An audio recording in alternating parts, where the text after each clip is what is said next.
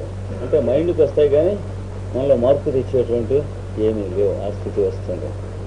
అందుకని ఇక్కడ క్లేశకర్మ ఆగిపోతుంది. క్లేశము తెచ్చు కర్మ చేయటం. యోగాభ్యాసం చేస్తున్నాం. నేను ఈ సంప్రదాయానికి సంబంధించి యోగాభ్యాసం చేస్తున్నాను. ఆయన సివివి గారి సంప్రదాయానికి సంబంధించి చేస్తున్నాడు. ఈయన రాజయోగం పాతో, ఈయన రామకృష్ణ మిషన్ ప్రకారం యోగాభ్యాసం చేస్తున్నాడు. ఆయన స్వామి శివానంద ప్రకారం. అందరినీ టెస్ట్ చేయటం అన్నమాట. మీ చేత ప్రాణాయామం ఎలా చేస్తారండి అంటే ఇలా ఇంకేనో. అంటే యోగాభ్యాసం నేర్చుకున్నందువల్ల మనం ఏం నేర్చుకున్నాం, మిగతా వాళ్ళతో పోల్చుకుంటూ ఉన్నాం.